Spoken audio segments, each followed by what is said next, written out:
All right, good afternoon, family. It's me, Joseph. Just want to read you a little something, couple pages, or maybe the first chapter, from this Cannabis Apothecary farm table guide for using CBD and THC to promote health, wellness, beauty, restoration, and relaxation by Laurie Wolf with Mary Wolf, the founders of Laurie and Mary Jane. So, we're just going to start. I just want to share a little bit of love for you. A little bit of wisdom, a little bit of love. We share this, to re-educate ourselves in this new world of, peace and abundance. Plant medicine, where the divine feminine is honored, and all of the medicine that she provides is definitely honored. Author of life, the giver of life, the great mother gives us all, is honored. And in honoring that, to the best of my ability, I want to share this with you. So, look how beautiful, huh? Anyway, let's get up in here. So, I'll do my best.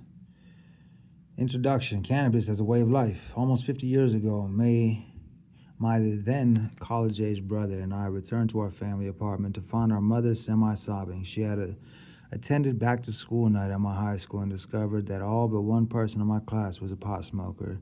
She said she was hoping that I was that one student, but her tears told a different story. Of course, it didn't help that my brother and I were pretty high while she recounted her story.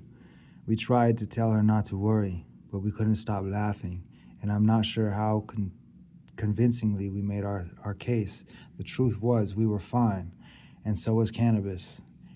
By the end of the evening, we had convinced our mother to try cannabis in an attempt to show her that it wasn't as scary or dangerous. She told our dad, and he forbade her for trying it. That was back in the day when husbands told their wives what to do, and the wives listened.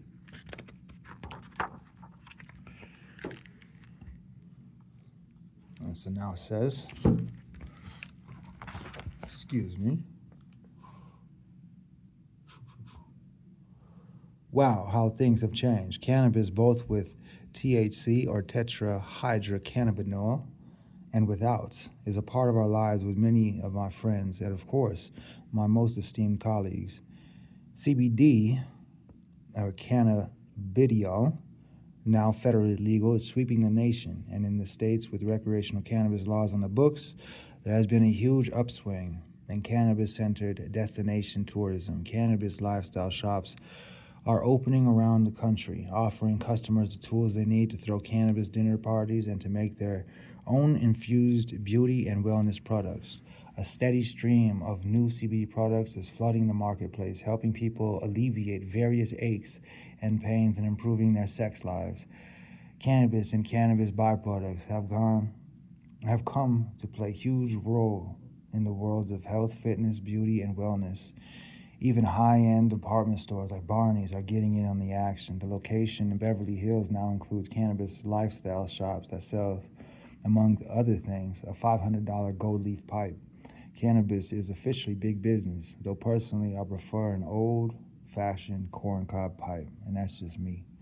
I'm struck by how much of the cannabis lifestyle I've adopted since the night that my brother and my mother, about 50 years ago, what started at the occasion as an occasionally stolen joint as a teen has slowly morphed into steady daily use of products that positively affect my quality of life.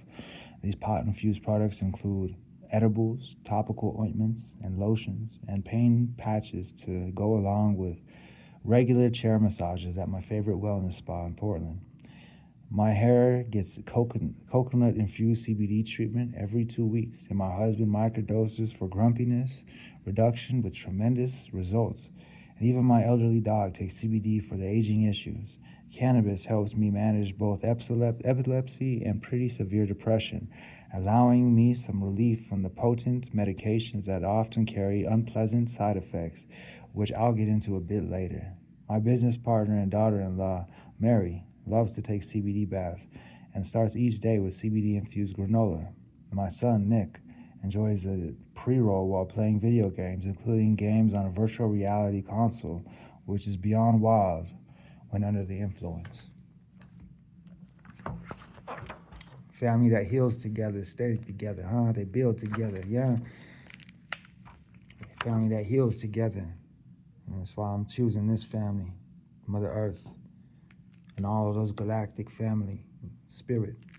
Because when we heal together, we're going to grow together. We're going to stay together.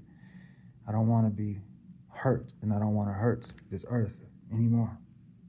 I want to heal and help her heal. And we're going to grow together. Giant cosmic family.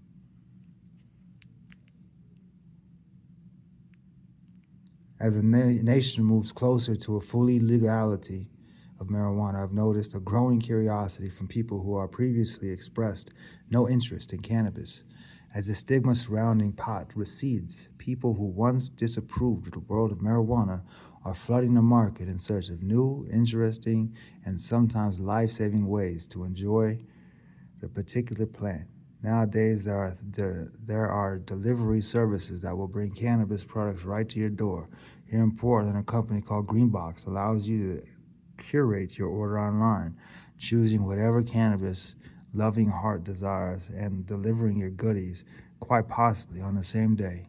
How's that for progress?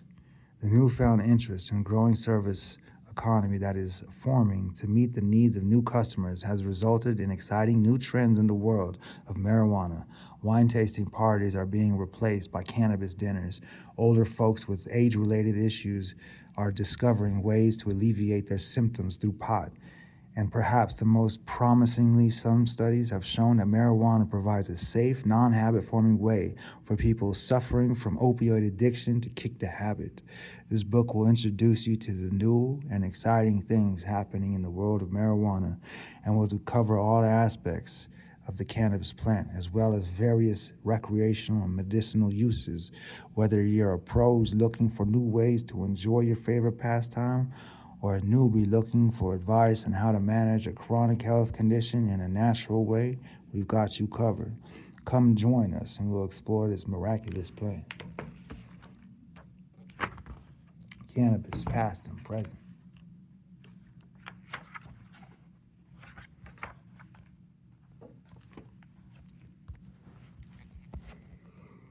And cannabis beat Eminem back in the day, just so you know, if y'all remember that. Cannabis did. Can I Bust? He beat Eminem back in the day, and I'll stick with that. That wasn't very popular for M, huh? But Cannabis beat him. Anyway, Cannabis has been long interested past. I think it was M he had a battle with. Can I Bust?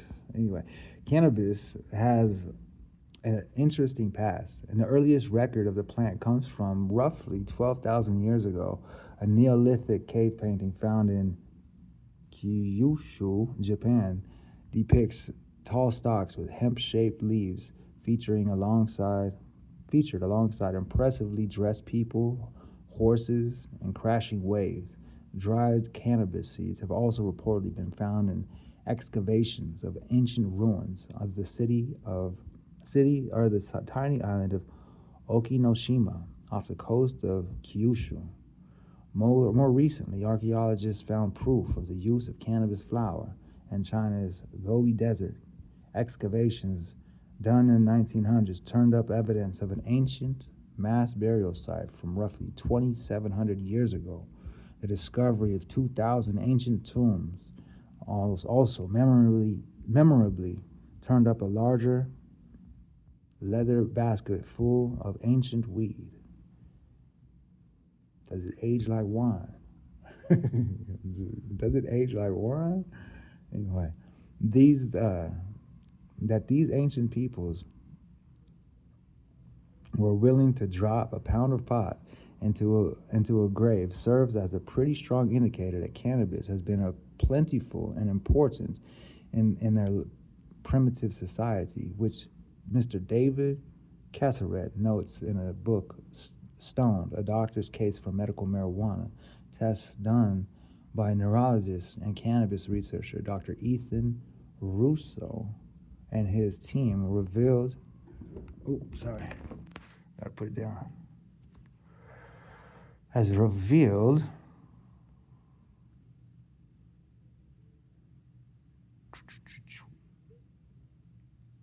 that this musty stash contained high levels of cannabinol, CBN,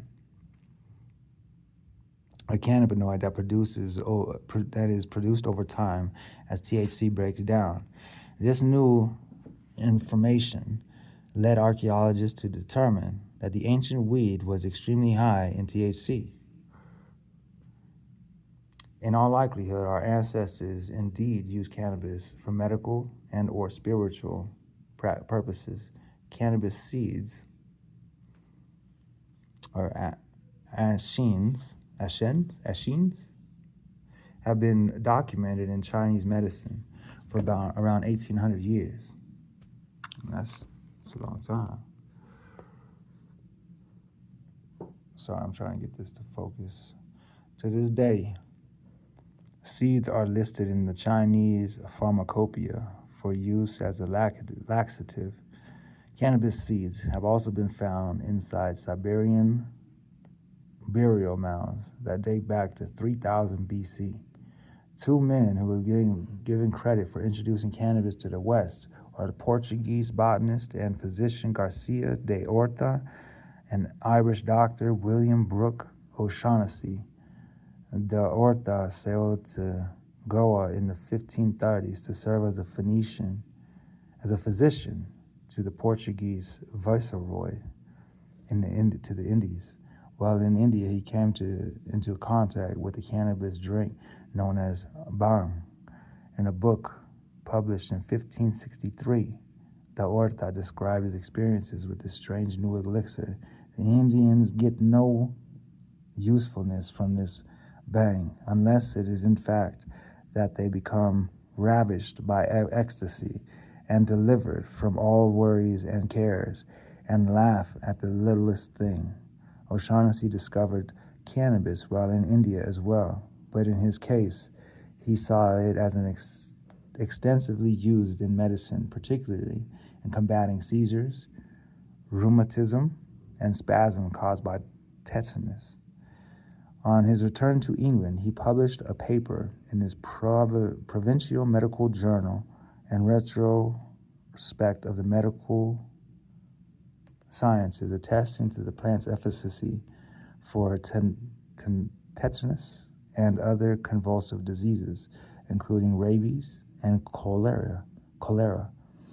And by the late 19th century, thanks to the work of these doctors, cannabis was a part of both British and American pharmacopoeias. So that's just a whole lot of information right there, huh? So that's really good. I'll just stop there.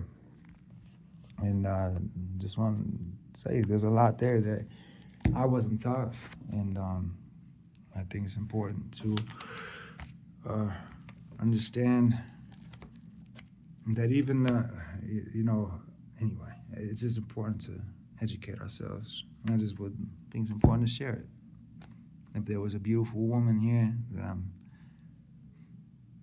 I would be sharing it with her. But till then, I'm sharing it with you. The beautiful woman on the other side of this, yeah? Anyway, but see, there's the apothecaries, and there's so much medicine here, yeah? But it looks beautiful.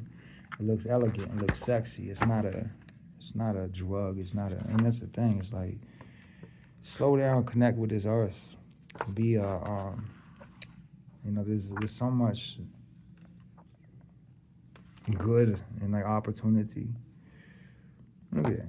Why are we having this kind of a healing party? Why isn't this medicine? Why isn't this therapy? It's natural. You become naturally when you're doing it, yeah? How is that not, like, good? Anyway, it's extremely good.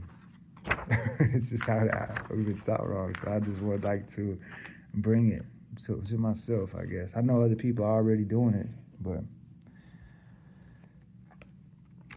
I used to do this back in the day with the gravity bongs, and we used to make it with Kool-Aid. And, anyway, watermelon juice and Kool-Aid. And but it was like we didn't know what we were doing. But now what we get to, and a lot of people have been using, the infused butters and things like that. But it's not even about getting high. A lot of people think it's about getting high. It's about connection with spirit, And a lot of people I've seen athletes and sports and other people, and they want to try and heal and have out, and they think people I use marijuana and I use coffee, any plants. I can have a connection with spirit, and it's not me trying to get high. It's me. It's not about getting high. It's about connection with spirit and having a connection and a relationship. And so it's like me having communion with this medicine, with this plant, with what it is. It's not about getting high. It is about alleviating and having this relationship. You know what I mean? It's not about taking a substance and getting high. And that's one thing I want to say on this subject too, because even the mushrooms, they're really good, but there's a lot of these gimmicks out here. And I go to these little head shops, and there was a good brand. It's called Trey House, and they have these really good gummies. It's a neurotropic mix, really, essentially. It makes me feel good. Not to trip out and see hallucinations. I never used them like that, but it makes you feel good. It's a neurotropic. It's a combination of different legal mushrooms, and they're not hallucinogenic, but they, you know what I mean? And obviously you can misuse anything and make it whatever, but I don't use them for that, and I don't think that those are medicine. Paul Stamets has a really good, it's called My Community or Host Defense mushrooms. And I thought that these mushrooms, because they don't carry, can't find Paul Stamets stuff anywhere besides online, unfortunately, which is crazy because it's Denver. There should be Paul Stamets mushrooms everywhere. You know what I mean? At every head shop, there should be Paul Stamets. At every marijuana shop, there should be Paul Stamets mushrooms. It's the best mycelium mushroom. And there's a lot of people out here slanging the fruit of the mushrooms, but they don't have mycelium. And so to me, I take these mushrooms, and it's not to get high off of the mushrooms. It's to have the mushrooms come into my body and have a relationship. What do they do? What does the mycelium do? It connects. It's like the fascia of your body. It's the fascia in the soil, and it's the plasma that's in all around us, the fascia of the atmosphere of space. Space has a fascia. Space has a mycelium. What we call outer space or whatever, but that's the mother, right? And so anyway, so the mycelium is in the ground, but they use the mycelium in Mr. Stamets stuff, and there's a huge difference between getting high and getting medicated. You understand me? Getting intoxicated and having communion. I don't use hallucinogenics to get high or connect with spirit. You know what I mean? I think that's something that people have been taught, because they've been taught these are drugs and not medicines. But when we have people or things that have divided everything, from a drug to a medicine to a class to a person or a species, and everything is divided, then nothing can really be integrated if everything was already divided. And so to me, it's like when you divide something into a medicine or a drug or something like that, that's what the issue is with this. So now people, when they're seeking medicine, and they try to use these as medicines, natural medicine, alternative medicines, all these things, people just think that they're trying to get high because of this businesses, right? They want to make business off of it instead of getting their customers or their clients happy and getting them well. When if you get them well, that is probably the most profitable business that you could do, is be honest and truthful and get them well, and not just well physically so they're dependent on you, but well so that way they continue to bring people back to you because you got them well and free from the imprisonment of dis-ease, yeah? So this education of the mushrooms and the mycelium, they do different functions. The fruit is a reproductive organ, and the mycelium is a communicator, yeah? So the fruit will get you high, yeah? And it'll do some amazing things for you, and it's so good for you, and cognitively, the neuropathy, the pain I have from spine surgeries and other neurological injuries, the fruit is amazing, you know what I mean? But there's no comparison to the mushrooms with mycelium or the mushrooms without. There's a big difference, and I've noticed that. So this Paul Stamets stuff, though, host defense, top notch. But a lot of these other little gimmicks that you see at these stores, it's not medicine. That's the poison. And so I bought some and I honestly had to throw them away. They don't make me feel good. They don't make me feel like connected. They don't make me feel happy. I'm not trying to get high. I'm trying to connect. I'm trying to heal. And so just like with this marijuana, like a lot, oh, you're just trying to get high. No, I'm trying to heal. It takes me into a different place. Just like listening to a music, it takes me to a different world. It takes me into a different environment. Having a conversation with a different person takes me into a different environment. Having a communion with a different plant takes me into a different environment. Because what is the intention? Like mushrooms, they want to heal and communicate and bring resources, and they're non-biased, but they support life, and between many species. So I love mushrooms, and I think about that in myself. I would like to be like that and be resilient and communicate between all these different species and be the legs for these trees, you know what I mean? And that's what mushrooms do. They essentially move around for other organisms, and they communicate and they help. And they don't really, it's a different kind of colonization as they promote life and they heal.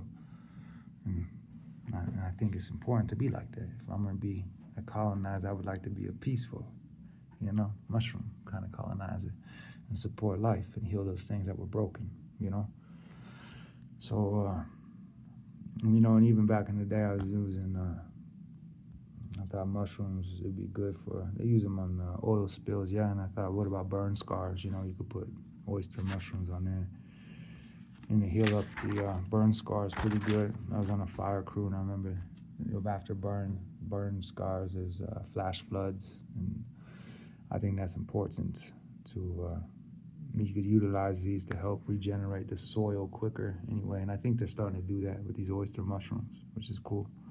But anyway, that's my take on this, and just want to share that. I love you very much. Have a good day, and